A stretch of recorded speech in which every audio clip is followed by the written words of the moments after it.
Mari belajar dan merenung bersama saya Daniel Florentius Hon.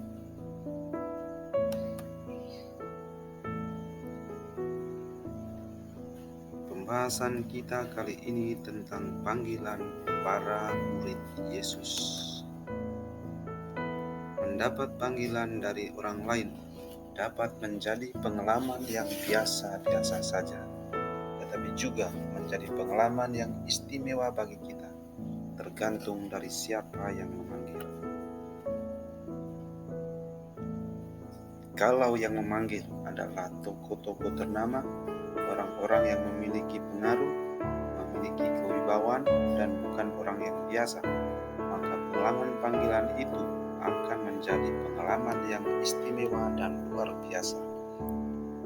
Tetapi jika panggilan itu datangnya dari orang biasa, maka juga akan menjadi pengalaman yang biasa-biasa saja dan kurang memberi kesan yang mendalam dalam hati. Demikian pula dalam menanggapi panggilan, dapat memunculkan berbagai ragam sikap. Ada yang langsung menanggapi, ada yang bersikap acuh, bahkan ada yang secara tegas menolak panggilan tersebut.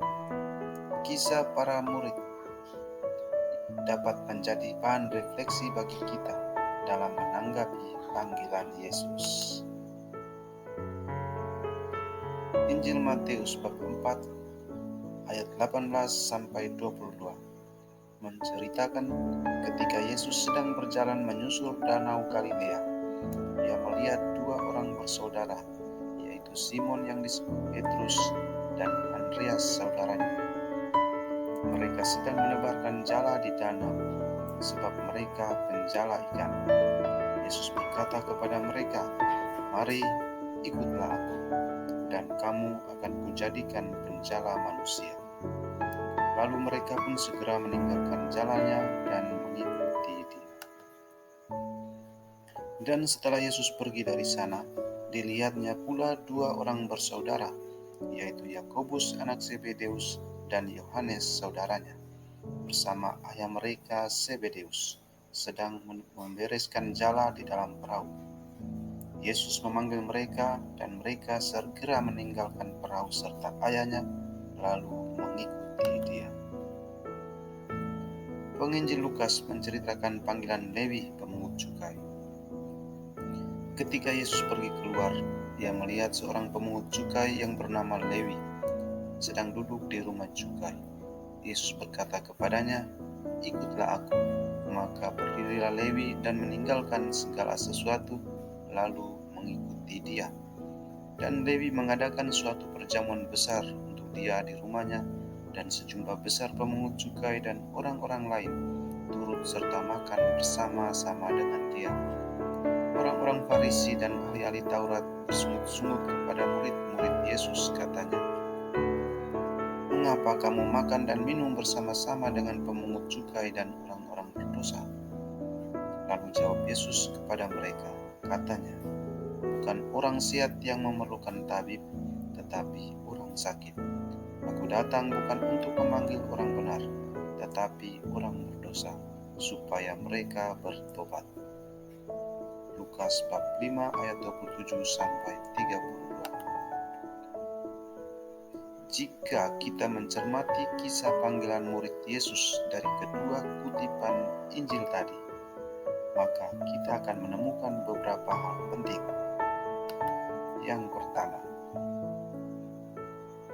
panggilan Yesus selalu diawali dari Yesus. Yesuslah yang mengambil inisiatif yang pertama. Kedua, ketika Yesus memanggil mereka, serta-merta mereka menanggapinya secara spontan. Tidak ada sedikit pun keraguan dalam menanggapi panggilan Yesus. Tanpa berpikir panjang, mereka segera meninggalkan pekerjaannya, bahkan keluarganya, untuk segera mengikuti Yesus.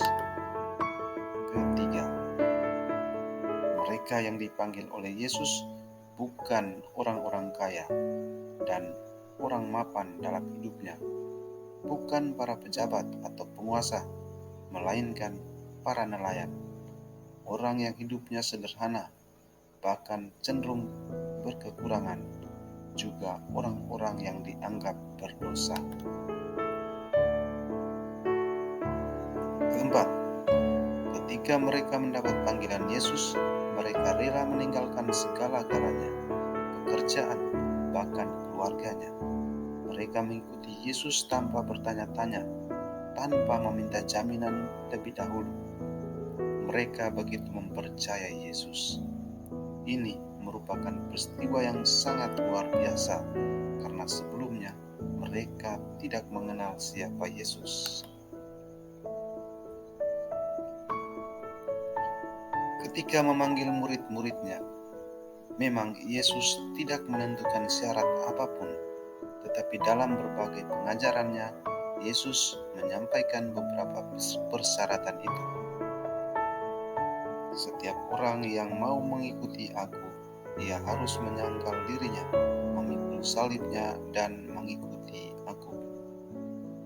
Matius bab 16 ayat 24-26. Orang yang mau mengikuti Yesus harus mengambil sikap yang mantap, tidak terlalu banyak pertimbangan, tidak terikat dengan apa yang menjadi miliknya dan apa yang menjadi tugasnya selama ini. Mereka juga harus berani melepaskan keterikatan dengan keluarga. Keluarga memang penting, tetapi jangan sampai kecintaan pada keluarga menjadi penghalang untuk bersikap terbuka pada sesama yang lain.